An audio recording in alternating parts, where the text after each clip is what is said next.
30 लाख करोड़ रुपए का नुकसान हुआ है और हजारों लाखों करोड़ रुपए का चुने हुए लोगों को फायदा हुआ है। और हम इंक्वायरी चाहते हैं प्रधानमंत्री पर, होम मिनिस्टर पर, जिन्होंने एग्जिट पोल किया उन पर, और ये जो फॉरेन इन्वेस्टर्स हैं उन पर। नमस्कार, कैसे हैं आप? थोड़े शेल शॉक्ड लग रहे हो। ये कांग्रेस पार्टी ने क्या कर दिया, कैसे कर दिया? हाँ, अच्छा, इसी के कारण है ये। अच्छा, ज्यादा लोग आ गए। Okay okay. नहीं, देखिए, आज हम बड़ी इंपॉर्टेंट चीज के बारे में आपको कहना चाहते हैं। पहली बार हमने नोट किया कि चुनाव के समय प्रधानमंत्री ने, होम मिनिस्टर ने और फाइनेंस मिनिस्टर ने स्टॉक मार्केट पर टिप्पणी दी। प्रधानमंत्री ने 2-3 बार, 4 बार देश को कहा कि स्टॉक मार्केट तेजी से आगे बढ़ने जा रही है। होम मिनिस्टर ने सीधा कहा कि 4 जून को स्टॉक मार्केट आसमान में जाएगी, लोगों को खरीदना चाहिए।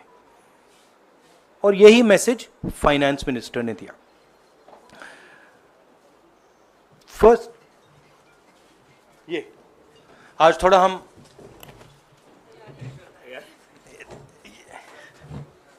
तो ये क्रोनोलॉजी है। अमित शाह कहते हैं बाय शेयर्स बिफोर 4 जून। 19 में नरेंद्र मोदी जी कहते हैं stock market will break records on June 4। फिर 28 मई को रिपीट करते हैं। 1 जून मीडिया झूठे एग्जिट पोल रिलीज करती है।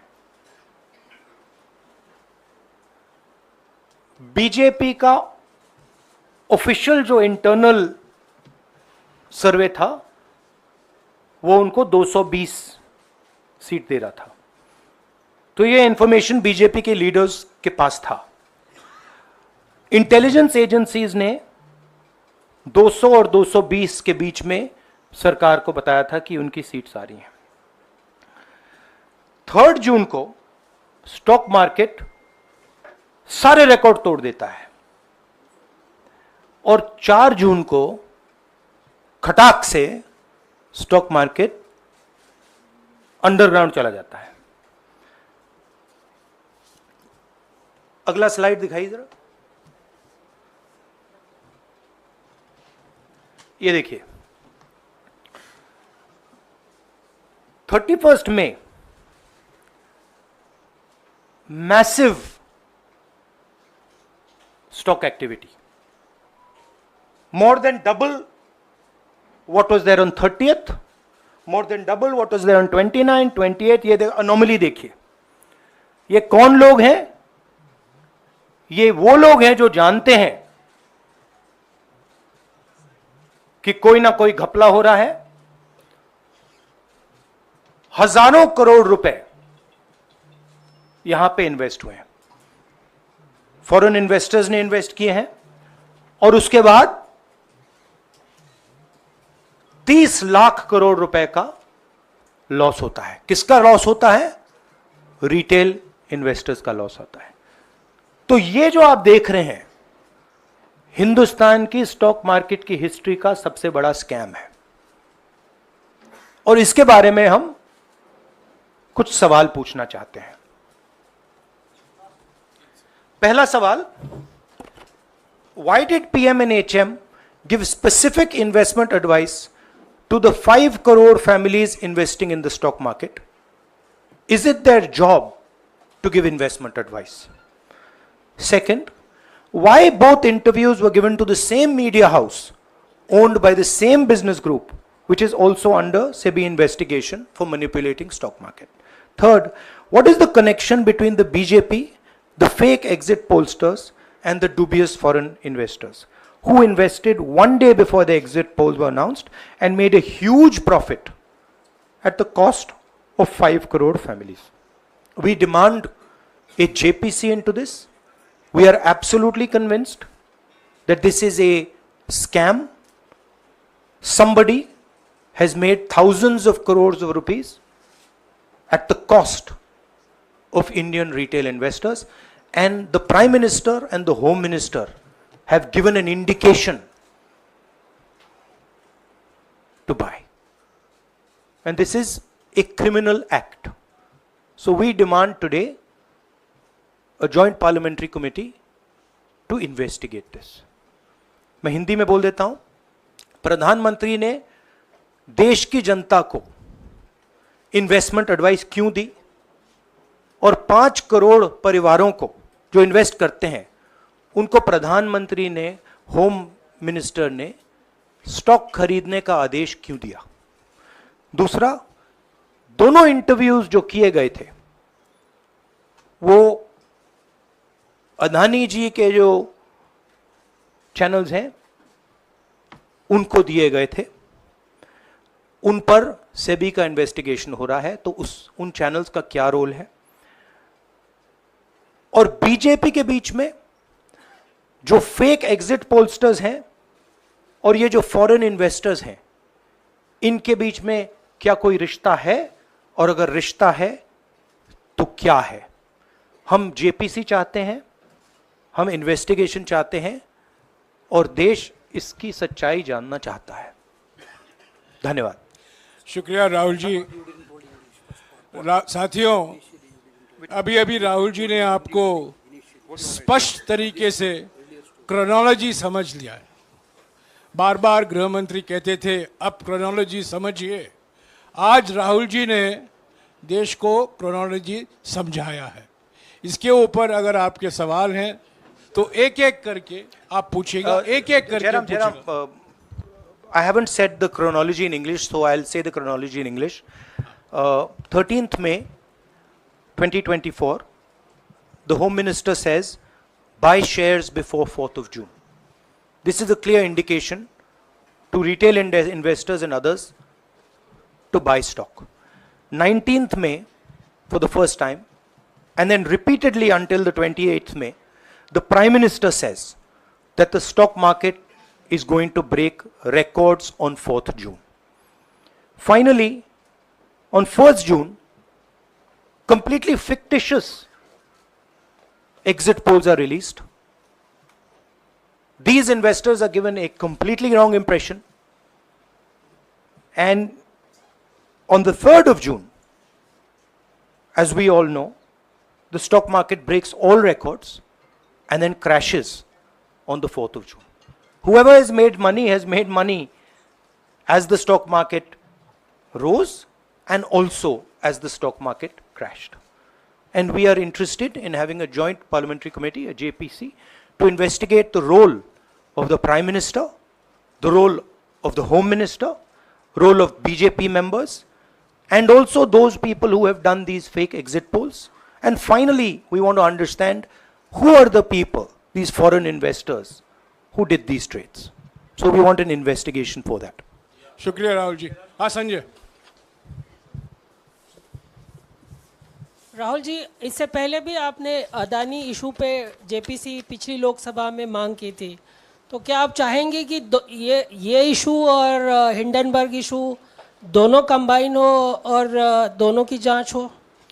ये जो इशू है, this is a broader issue than just the Adani issue. It is connected to the Adani issue, but this is a much broader issue. This is directly the Prime Minister of India, Home Minister, who are privy to data on actual election results, who have IB reports, who have their own data, who are advising retail investors to buy stock on the 4th. This has never happened before. And by the way, the Prime Minister has never commented on stock market before this. This is the first time the Prime Minister has commented, very interestingly, and multiple times, one after the other, saying that stock market is going to boom, stock market is going to boom, stock market is going to boom. And at the same time, he has information that the exit polls are wrong. He has information that he knows what is going to happen because he has IB data and he also has his own party data. हाँ जी रवि। राहुल जी, मेरा सवाल यही है कि जी news ने भी ये सारी चीज़ बताई है जनता को कि कई चैनलों ने मिलकर ये सब चीज़ किया है, जिस तरह से एग्जिट पोल करके लोगों को गुमराह किया है, जिस तरह से शेयर बाजार में सारा कुछ हुआ है, जी न्यूज़ ने भी इस मामले को उठाया है और बताया है। और आपके कहने का सीधा अर्थ है कि अडानी को इसका फायदा उठाने के लिए किया गया है? नहीं, मेरा कहने का ये अर्थ है कि उसमें अदानी इन्वॉल्व हो सकता है, मगर ये अदानी से बहुत बड़ी चीज़ है। इसमें बीजेपी के सबसे बड़े नेताओं ने कहा है, रिटेल इन्वेस्टर्स को मैसेज दिया है कि आपको स्टॉक खरीदना चाहिए। उनके पास इंफॉर्मेशन थी कि एग्जिट पोल्स गलत हैं, उनके पास इंफॉर्मेशन थी कि बीजेपी को फुल मेजॉरिटी नहीं मिलने वाली है, और वो जानते थे 3 जून को और 4 जून को क्या होने वाला है। कितने का 30 लाख, कितना 30 लाख करोड़ का नुकसान हुआ है? कितने का? 30 लाख करोड़ रुपए का नुकसान हुआ है और हजारों लाखों करोड़ रुपए का चुने हुए लोगों को फायदा हुआ है। और हम इंक्वायरी चाहते हैं प्रधानमंत्री पर, होम मिनिस्टर पर, जिन्होंने एग्जिट पोल किया उन पर, और ये जो फॉरेन इन्वेस्टर्स हैं उन पर। हाँ शेमिन।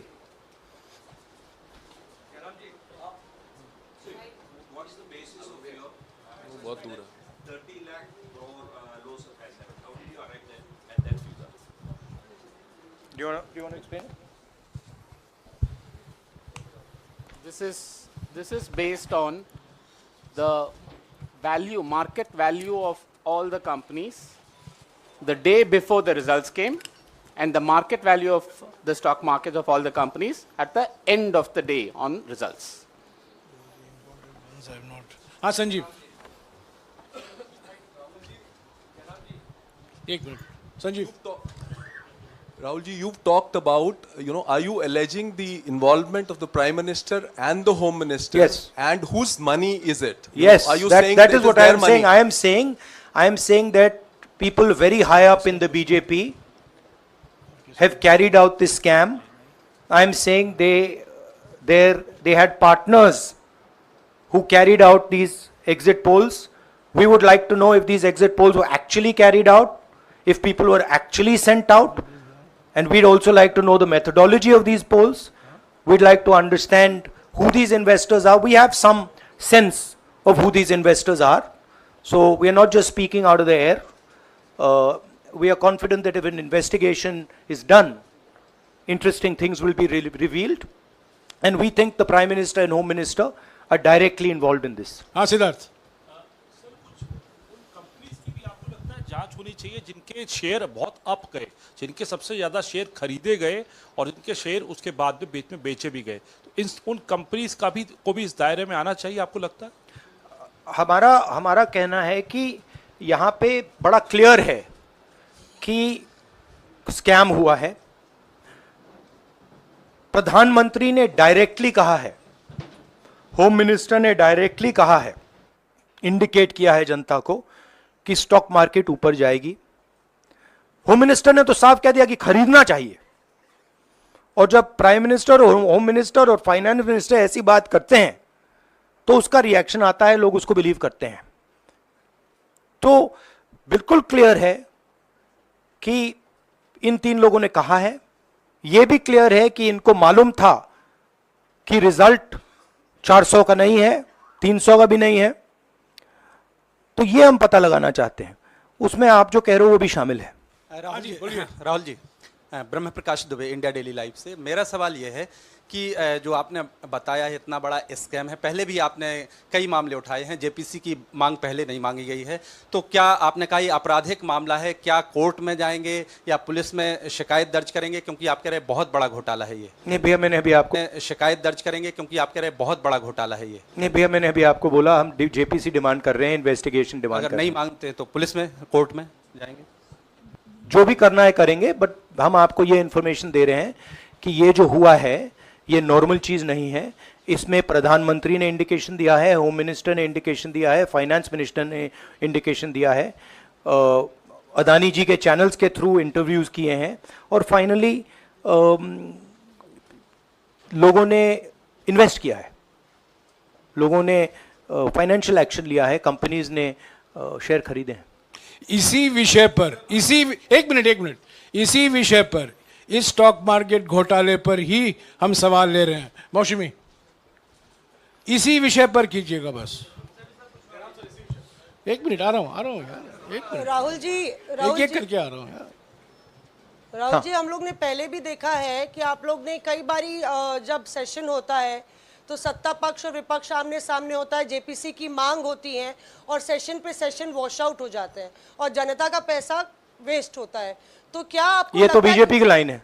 तो क्या नहीं, मतलब जनता का पैसा के सेशन वाटर, आप ऐसी टी शर्ट ले लो ना एक, मुझे मैं आपको दे टी-शर्ट लेने दूंगा, की जरूरत नहीं है। उनका वो सिंबल दे दूंगा आपको, ये राहुल उनकी जी, लाइन है। सवाल आपको पसंद नहीं आए वो अलग बात है, पर आपको किसी नहीं, के सवाल साथ मुझे इस तरह बहुत से- पसंद आ रहा है। इस तरह से उंगली उठाने की जरूरत नहीं है। आप चेक बहुत कर अच्छा लीजिए, लग रहा है, मुझे बोलिए। बीजेपी का बैच पहनने की आप जरूरत सवाल नहीं। पूछे ना, सवाल नहीं, आपको सवाल भी पूछे। जयराम साहब ये बोलना चाहिए, नहीं, सवाल गलत पूछे। बात है। सवाल पूछे। मेरा बस ये सवाल था कि जेपीसी की मांग पे कई बारी कामकाज ठप हो जाता है, तो क्या आपको लगता है कोई और भी राह आप लोग सड़क की राह इख्तियार कर सकते हैं, क्योंकि ये आम आदमी का पैसा है। हम जनता को एक रियलिटी बता रहे हैं कि यहाँ पे क्लियरली एक स्कैम हुआ है। यहाँ पे प्राइम मिनिस्टर ने इंडिकेट किया है, यहाँ पे होम मिनिस्टर ने इंडिकेट किया है, यहाँ पे फाइनेंस मिनिस्टर ने इंडिकेट किया है। नॉर्मली बीजेपी की ये पोजीशन होती है कि जब भी हम कोई मुद्दा उठाते हैं तो हम पार्लियामेंट का टाइम वेस्ट कर रहे हैं। वही पोजीशन आपने अपनाई है, इसलिए मैंने आपसे कहा कि देखिए आप बीजेपी की पोजीशन ले रही हैं। रियलिटी, एक सेकंड, रियलिटी ये है कि हम जेपीसी करवाएंगे। अब ऑपोजिशन में बहुत ज्यादा ताकत है, बहुत ज्यादा स्ट्रेंथ है, और पूरा जो पार्लियामेंट की सिचुएशन है वो बदल गई है। हाँ जैनेंद्र, राहुल जी, जेपीसी की मांग जो आपने की है वो तो पार्लियामेंट सेशन में होगी, लेकिन ये जो आम निवेशक हैं देश भर के जिनका 30 लाख करोड़ डूबा है, उनमें कर्नाटक के, तेलंगाना के, हिमाचल के भी लोग होंगे। तीनों राज्यों में आपकी सरकार है, क्या राज्य की जो जांच एजेंसी है उसके जरिए आप जो उन राज्यों के निवेशकों का कम से कम पैसा डूबा है, ये जो आप पूरे नेक्सस की बात आप कर रहे हैं, गुमराह करने की बात कर रहे हैं, क्या वहां से कोई इसके बारे में कार्रवाई की हम उम्मीद कर सोचा जा सकता है, बट ऐसी चीज के लिए शायद जेपीसी सही औजार होगा। हाँ Ranjita, last question. Ranjita, okay, Mohit is asked, Ranjita यार आप पूछते रहे। मोहित चलो। आपको ऐसे सर मैं He's upset with me. Sir मैं मोहित आपने चमत्कार किया, पूछ लीजिए। सर मैं मोहित हूँ, न्यूज नेशन से। नहीं, जानता हूँ। सर लगातार पिछले घोटालों में भी आपने जेपीसी की बात की थी, आपने हर जांच की बात की, और ये एक बड़ा घोटाला सामने आया, इसमें भी आप जेपीसी की मांग कर रहे हैं। कितनी उम्मीद है कि लोग जेपीसी की ये लागू करेंगे? आपको क्या लगता है कि ये जेपीसी लागू करने वाले, अगर नहीं करेंगे फिर क्या करेंगे आप लोग? नहीं, हम प्रेशर लगाएंगे, डालेंगे, बट मुझे लगता है कि जो पहले राजनीतिक सिचुएशन थी, जिस इम्प्यूनिटी के साथ प्रधानमंत्री पहले काम करते थे, मुझे लगता है वो अब खत्म हो गया है, तो दूसरा नतीजा आएगा। राहुल जी, ये आखिरी है क्या और दो लेंगे? ये आखिरी है, आखिरी नहीं, आखिरी हो गया, इन्होंने कह दिया आखिरी। ओके रंजीता। राहुल जी, आज जो आप बातें कह रहे हैं कि सबसे बड़ा ये घोटाला है, क्या जिन उद्योगपतियों का नाम आप हमेशा लेते रहे हैं, चुनावी जो रैलियां रही हैं उसमें भी और उसके बाद भी, क्या आप कहना चाहते हैं कि सरकार ने मदद की है उन उद्योगपतियों को और अमीर बनाने में? नहीं, मैं कह रहा हूं, मैं सिर्फ सरकार की बात नहीं कर रहा हूं, मैं दो इंडिविजुअल्स की बात कर रहा हूं। प्रधानमंत्री ने और हिंदुस्तान के सब रिटेल इन्वेस्टर्स जिनको नुकसान हुआ है, मैं आपसे बोल रहा हूं, आपको यह बात समझ आ जाएगी। आपका पैसा गया है, आपकी कमाई गई है, आपको नुकसान हुआ है, और इसमें करोड़ों युवा हैं जो ईमानदार हैं, तो नरेंद्र मोदी जी ने, अमित शाह जी ने आपको मैसेज दिया कि 4 तारीख को स्टॉक मार्केट आसमान छुएगी, और आपने उन पर भरोसा किया। मगर सच्चाई यह थी कि नरेंद्र मोदी को मालूम था कि 4 जून को स्टॉक मार्केट आसमान नहीं छुएगी। 4 जून को स्टॉक मार्केट का जबरदस्त नुकसान होने जा रहा है, क्योंकि उनके पास इंटेलिजेंस की रिपोर्ट थी और बीजेपी का जो इंटरनल असेसमेंट था 220 सीट का, वो उनके हाथ में था। तो मेरा यह सवाल है, और मैं आपसे इन्वेस्टर से कहना चाहता हूं कि आपको जो चोट पहुंची है, जो आपको दर्द हुआ है, वो चोट नरेंद्र मोदी जी और अमित शाह के बयान ने आपको पहुंचाई है। और हजारों करोड़ रुपए किसी ना किसी ने चोरी किए हैं। वो आपके जेब से गए हैं, रिटेल इन्वेस्टर्स के जेब से गए हैं। तो मैं चाहता हूं, आपके लिए बोल रहा हूं, मैं आपके लिए बोल रहा हूं कि इन्वेस्टिगेशन होना चाहिए, पता लगाना चाहिए कि प्रधानमंत्री जी ने, होम मिनिस्टर ने आपको यह गलत इंफॉर्मेशन क्यों दी, और ये कौन लोग हैं, इन्वेस्टर्स जो हैं, फॉरेन इन्वेस्टर्स हैं, जिन्होंने इस दिन फायदा उठाया। ये देखिए ग्राफ है, ये रेड चार्ट जो है, इसको देख लीजिए। ये नॉर्मल ट्रेडिंग है, ये नॉर्मल ट्रेडिंग है, ये ग्रे वाली नॉर्मल ट्रेडिंग है, और ये जो ट्रेडिंग है, ये अबनॉर्मल ट्रेडिंग है, ये 2-3 गुना है, और फिर ये हुआ है नुकसान। तो ये नरेंद्र मोदी जी और अमित शाह से मैं पूछ रहा हूं कि आप में इसमें आपका क्या रोल था, और रिटेल इन्वेस्टर्स के लिए पूछ रहा हूं, आपकी मदद के लिए, आपकी मदद करने के लिए पूछ रहा हूं, और इन्वेस्टिगेशन होगा तो आपके लिए होगा। धन्यवाद, शुक्रिया। Thank you.